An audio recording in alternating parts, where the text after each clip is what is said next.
Welcome back, everybody, to the newest episode of PenPodcast.com. I'm your host, Matthew Harms, founder of Pen for Hire, where we offer premier ghostwriting and author coaching services.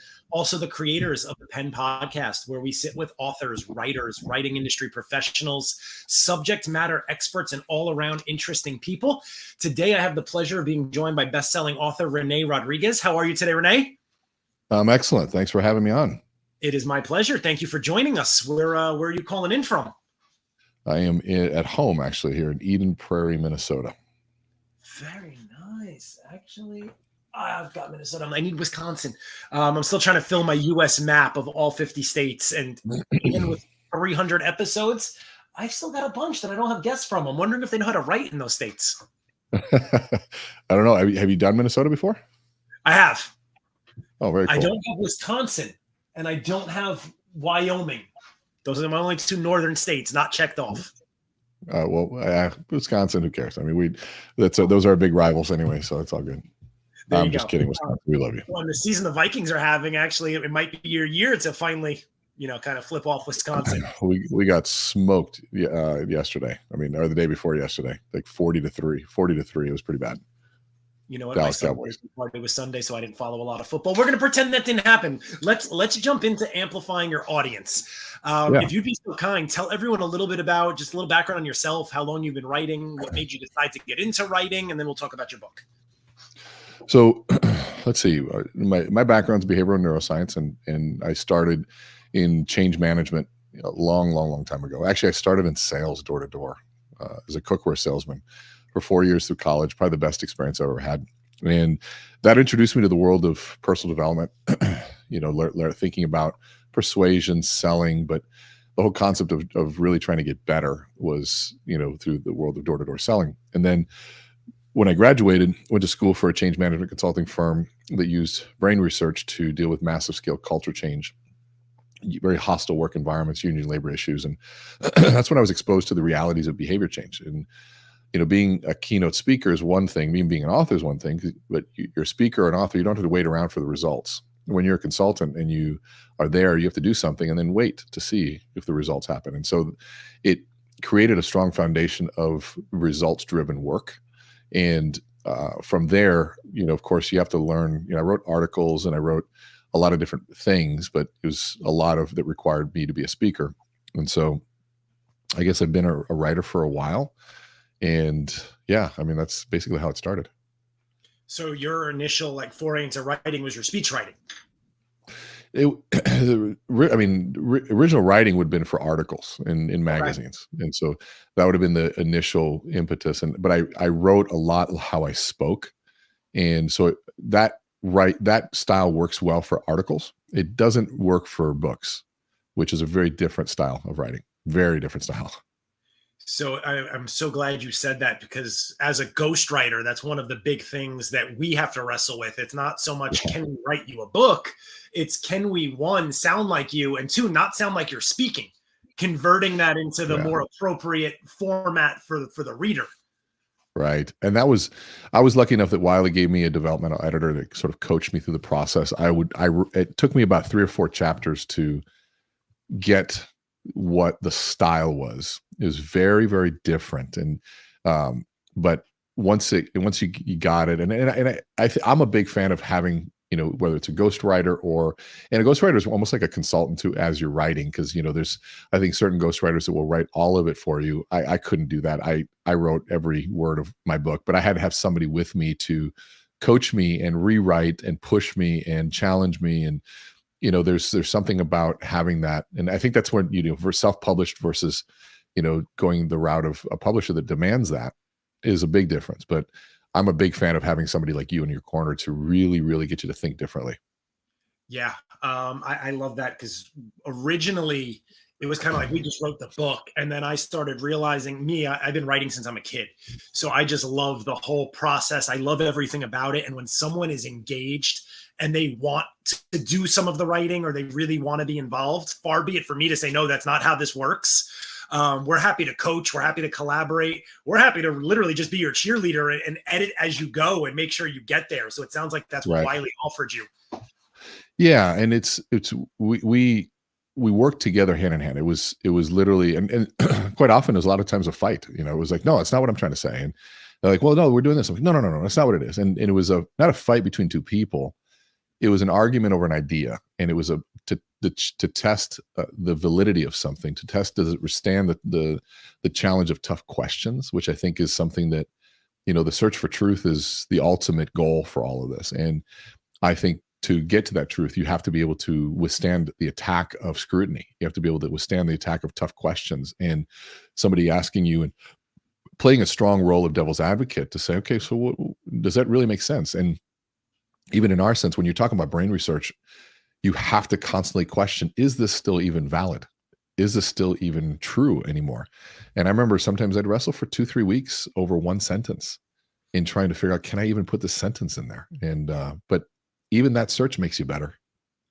Yeah, and you hit on it earlier, right? Normally as a speaker or an author, it's done, you get your content out, you walk away, and it's not like being a consultant where you got to wait for those results. But the difference is with a book, your reader can't be left wondering if you're right or questioning what you said, right? You have to come across as the authority, because they can't just reach out and say, so Rene, you wrote here in chapter 1, line 3, and I don't think you're right. Like, it just doesn't work that way. But that's the other big challenge is when you write a book, you have to say, okay, am I okay with this being written for eternity?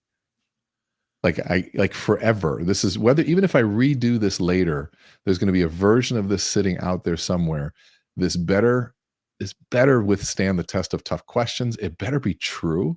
It better not be plagiarized, and it better be researched in some way, shape, or form. And that was probably one of the hardest mental pieces to say, okay, hold on a second. Do I believe this? And if this went public to the world, let's say this blew up and I was on a major TV station, not like it's going to happen, but if it happened, would I be okay saying this? And so that was an interesting challenge too, but a good one. Yeah, it really makes you look deep inside, right? Because those words you can't take back. Every word that you're going to put on that page has to have significant meaning, and you've got to not just it stand the test of time, you be able to defend it for as long as you need to. Yes. And and again, I think that just makes us better. And somebody that, if you're thinking about writing a book or you're thinking about writing something, embrace that challenge. Embrace the challenge of saying, okay, does what I believe make sense in a broader picture? If I were to get a spotlight on what I'm saying, would this hold a candle or would it blow out right away? Is this an argument that's easily dismissed, or is this something that's undeniably valuable? And you have to be willing to take that risk if you're going to make any impact. And for someone like yourself who is in the business of consulting and firmly believing, right, and I'm sure the solutions you're implementing or suggesting to your clients, if you don't have that same conviction of putting it down on paper, then what value are you really adding to the folks who are paying you for your professional advice? Yeah. And that, again, it's to your point, it's anything I believe that puts you through the test to say, what do I believe? And can I make a strong case to this is only going to make you better. Even if you're wrong, it'll at least flush out something to say, oh, I used to think this way. Like there was a certain part of the book that we wrote around the concept of the triune brain theory. And the triune brain theory, it's the whole concept of the lizard brain, right? Where people talk about the reptilian brain and the lizard brain. So I learned about that 30 years ago, and I've been talking about it ever since. And it's such a powerful concept to understand how the brain functions and how we make decisions. But that theory by Dr. Paul MacLean of the National Institute of Mental Health was debunked in the 90s. And here I am talking about it, and I'm going, oh my God, it's debunked. But then it led me to a better concept, which was, okay, this might be literally inaccurate, meaning that we don't literally have a reptilian brain or a mammalian brain, or, we have those brain functions, but that's not how it works. But it's literally inaccurate, but metaphorically very accurate. And so that's why I talk about in the book. I said, what I'm about to share is literally inaccurate. It was debunked here. This is what happened. But metaphorically serves as a really powerful tool to understand our behavior. People in business don't need to be, neuroscientists, but they can leverage a basic understanding of the brain through metaphor to better interact with people, to be better communicators, to sell more, to influence more, et cetera. And so that process of searching for the truth led me to a concept that really helped. I love that. Since we're kind of there already, what was the impetus behind you writing the book? Like, when did you decide I need to write this? Actually, so Wiley reached out to me after an event that they saw. It was actually the second time. They reached out about 8 years prior, and I wasn't ready. I thought I was. I wrote the proposal, it was 80 some pages, and I didn't have a marketing plan. And you realize when you're writing a book, it's not just about writing it, but you got to have a distribution plan. You have to be able to market the book, have an audience. You have to have relationships with people that will buy it. And I didn't have that. It might have been 10 years ago, and when they asked again, this was a different person. So it came twice from the same publisher. And in fact, they were my dream publisher. That was who I really, really wanted to be with. And it was one of those, I said, you know what, this is the time. I've got to do it. I talked to my wife, and she runs the business on our end. And she said, no, we're going to do this. And she laid out the entire calendar for writing. She plans all our events and designed it so we had it done. It was a grueling time period, but it was something that I made in conjunction with my wife and business partner, because it was going to take a lot of time, energy. It was going to take a lot of resources. And so it was a pretty big decision, but the best decision I've made in a long time. And it sounds like, if I heard you correctly, she really helped you with the discipline of the scheduling. She ran the discipline and the scheduling. When I'm telling you, to the point where I'm exhausted coming off of 3 or 4 day training, getting into bed, and it's 10 o'clock, and she stares at me. She's like, what are you doing? I'm like, I'm tired of going to bed. She's like, you didn't write chapter X. I said, I'm tired, I'm going to sleep. She goes, if you don't write your chapter tonight, then it goes into tomorrow, and you don't have time tomorrow because you have this, and that. And then you're already past one chapter, and it goes into this. And then the other, have to have that chapter done by this. And you've already done this. And then they're going to cancel the contract. You're like, I'm getting out of bed. I'm getting out of bed. Okay, fine. And I just literally look at her. I'm like, you're cruel. And I'd go write the book, and I'd be upset for like 10 minutes, and then I'd be into it again. And then I get to bed, at 2 a.m. and be like, oh, I wrote that chapter. And it was like, it all got out of me. And, there's no way I would have done it without her. No way. That's why it's dedicated to her. I love that. That's like our coaching principle 101, right? I get asked at least 20 times a week, how do you write a book? The answer is you schedule the time and you start writing. The rest you can figure out as you go. Your best advice ever. I agree with you. You got to, and you have to have the support system around you. And it's not just writing. I mean, there are so many avenues of structure, of creating a table of contents that makes sense. Even my favorite part of the book is our index, because the work we do, people like to reference it, and everything that I talk about, just go to the index. It's your old school Google backwards search. And so you want to learn about psychological safety, go to the back and go for it, search for it. It's there. That's incredible. So all in, how long would you say from the time you sat down and said you're going to do it to finish, not published, but finished draft? How long did it take you? I'm going to say 6 months. Okay. Yeah. And it was 2 months of that were table of contents bickering back and forth. 2 months on the table of contents. And that's how I tell people, that's how important the table of contents was for us. It was the structure of how we're going to structure this. We had part 1, part 2, part 3, and we came up with sort of the idea, the concept, and the tools. And so we said, here's the idea, here's the idea and the concept, here's the structure and the formula, idea, formula, tools. And those are the 3 parts. And within that, all the chapters in it. And you'd think that, you look at it and it's like, oh, that makes sense. But to get to that, it's the sifting through so many ideas and thoughts. And especially, in your industry, organization is even more crucial than it would be on a normal book. Yeah, absolutely. And it's following a workshop that we do called Amplify. And that's where they saw a keynote on the concepts of influence and how I did that. And they said, what Wiley was looking for were a combination of somebody who can speak and can write.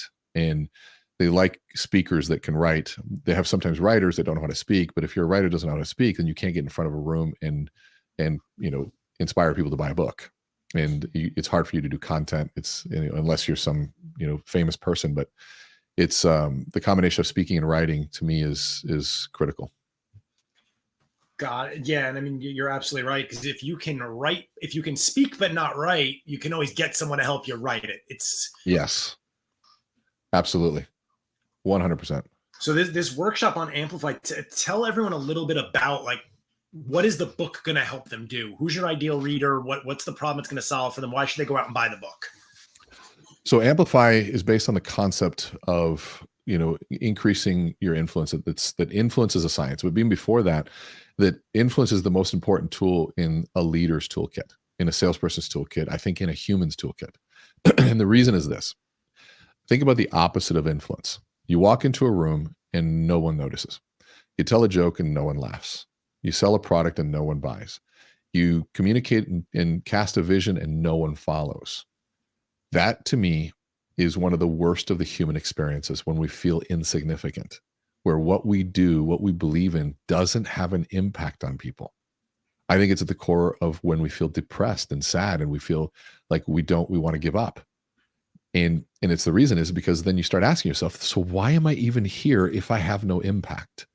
And so influence is much bigger than just being able to persuade. It's so much more.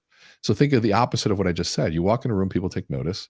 You tell a joke, people laugh. You sell a product and people buy. You cast a vision and people change and they follow and they change their lives because of you and they feel inspired. Now we feel significant because what we're doing seems to have an impact on people. And now we have purpose. And so influence is about really the manifestation of our life's purpose in action in a lot of ways. And so those different elements of saying, okay, I have an idea and the world listens. Now I feel like I matter. And to me, it's very, very profound. So it's looking at that. Of course, the application of it can be applied in leadership, in selling. I even talk about police officers. They need influence to de-escalate things sometimes. I mean, the unskilled officer, it's hard to watch. A teacher that doesn't have the skills to influence their students. A parent needs to influence their children.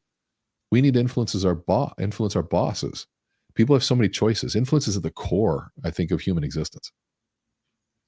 I never looked at it quite like that, but that really does make sense, because you can only get so far with power, right? People only do so much because you say to do it, and there's implications if they don't.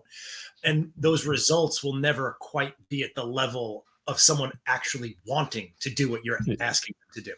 Yeah, you may have authority because I'm your boss, so I'll do because I have to. But what if I was doing even if I didn't have to? And I did it because I'm inspired by you. Like, I believe you. And a lot of times right now in today's workforce, we have to influence through other people. We have to get things done and execute that plans through people. We have to get people aligned around an idea and moving towards something. And if we can't do that, we can't mobilize people to action. And that is through the process of influence. Absolutely. And I'm curious your opinion on this, but in order to have influence, do you think someone needs to enjoy what they're doing to be able to effectively influence, or is anyone capable of influencing? Well, anyone is capable of influence for sure. What I would say you're really asking is, does an authentic love of what you're doing matter? If I hate my job, it's going to be hard. It's going to be harder to be inspiring. Let's put it that way. But if but I still can influence people, because there's parts of my job that I don't enjoy, but I still have to influence.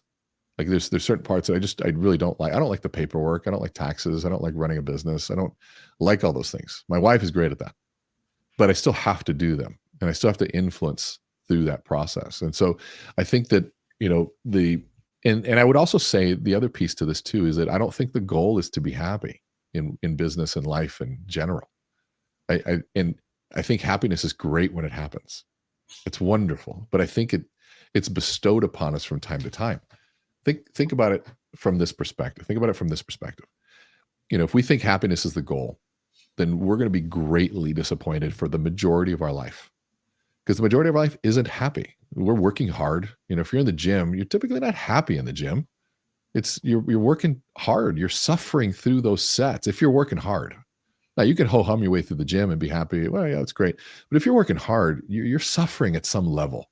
If you're trying to be healthier, you're suffering by saying no to all the temptations of the foods that you typically want to eat. If you're trying to be better financially, then you're suffering in the decisions and the sacrifices to not purchase something else and purchase this that you can afford under your means. So, and I've never had a child, but from what I understand, and most parents, women and mothers, that the 9 months of pregnancy are really hard, and there's a lot of suffering involved in that. But that doesn't mean it's bad. Suffering can actually be and should be a really good thing. Suffering actually brings us close to reality. Makes us more compassionate, increases our empathy. It connects us to people. It reminds us of the joys of life. It keeps us connected and grounded. And I think it also tames our ego in some ways. And so suffering for the purpose of something, I think, is one of the best things that you can do. Somebody once said okay, so if the goal is not happiness, what is it? I said, well, somebody said this once. I said, if I want to be the one that when the flood comes, I want to be the one that built the ark. Now, that proverbial ark, meaning that flood just equals adversity, and the ark is a way of being of use of some sort. So I think the goal is to be of use, of utility, but more importantly, in the service of others. And so if I can suffer through my life to become useful to the world when needed, I find massive amounts of purpose in that.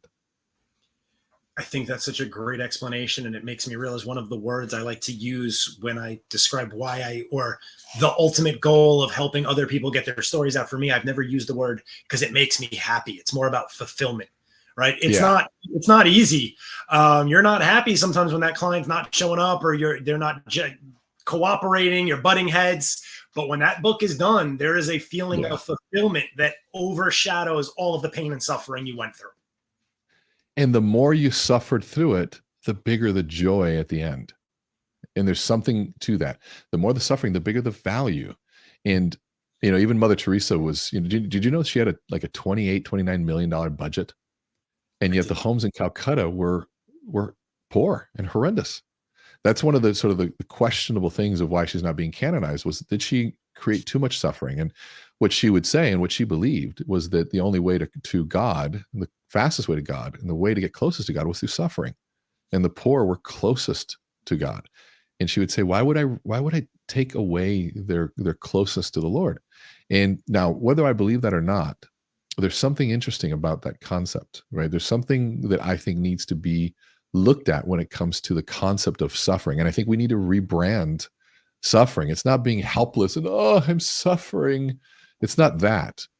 It's the sense of hard work, pushing towards something, the not liking thing. And so the influence, this all came from your question around influence. Do I have to love what I do to be influential?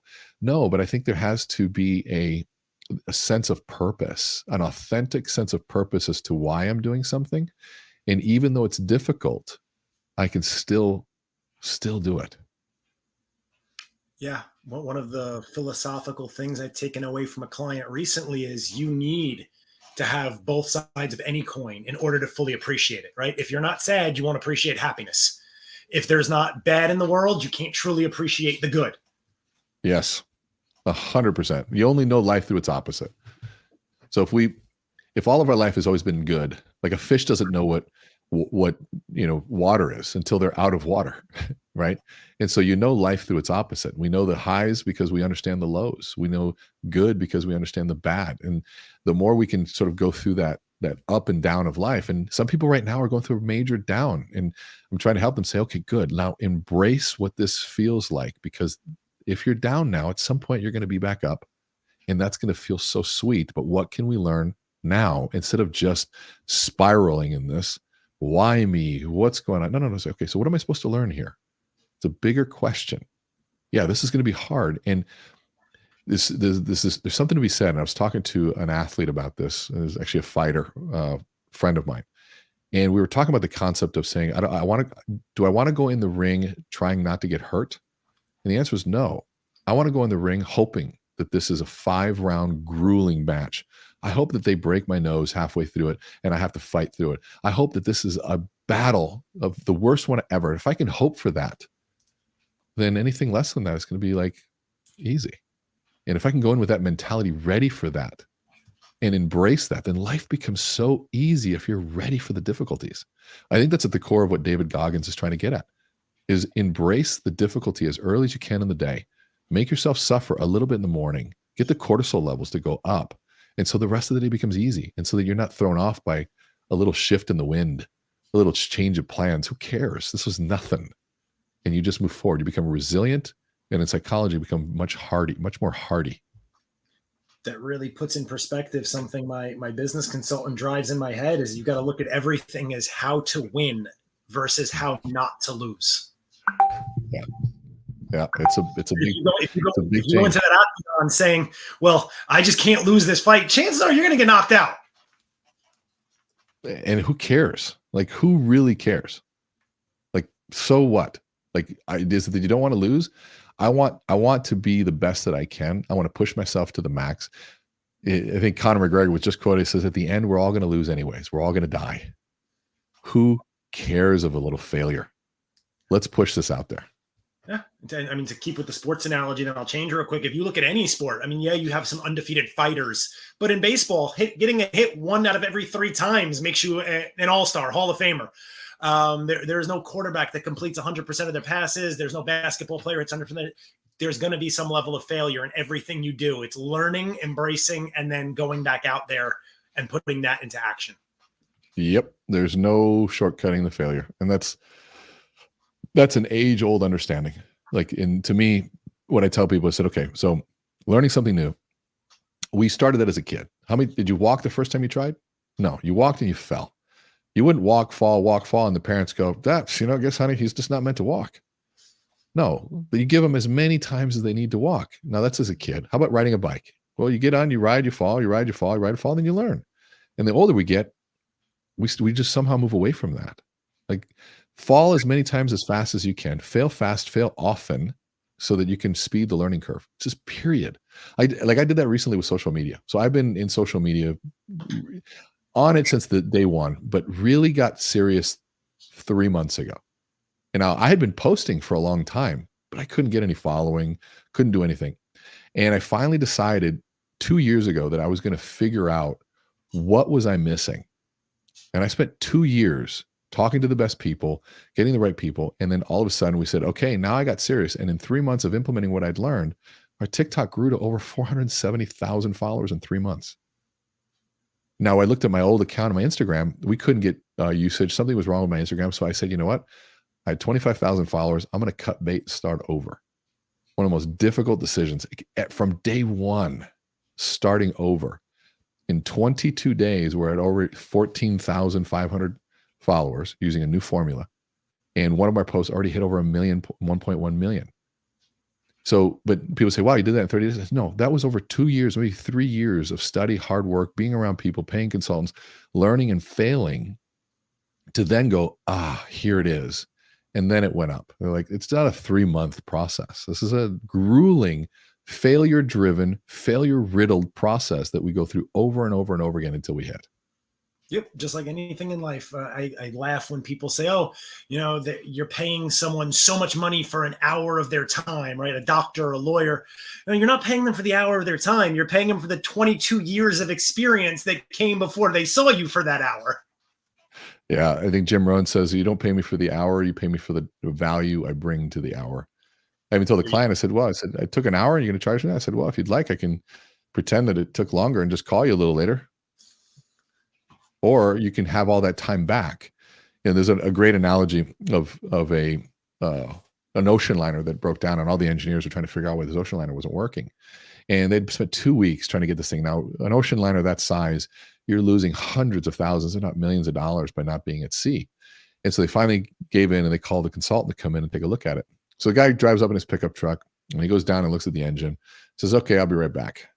2 minutes later, comes back with a hammer. Looks at the engine, goes wham, and he hits it on the engine. He goes, okay, try it now. And lo and behold, the engine starts. And so he goes, I'll send you a bill. So he sends a bill for $10,000.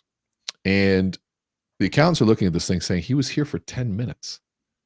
So they go, we can figure out what he's charging us for. Maybe we missed something. He said, so they call him up, say, sir, can you, thanks for coming out, but can you give us an itemized understanding of the receipt here for $10,000? You were here for 10 minutes.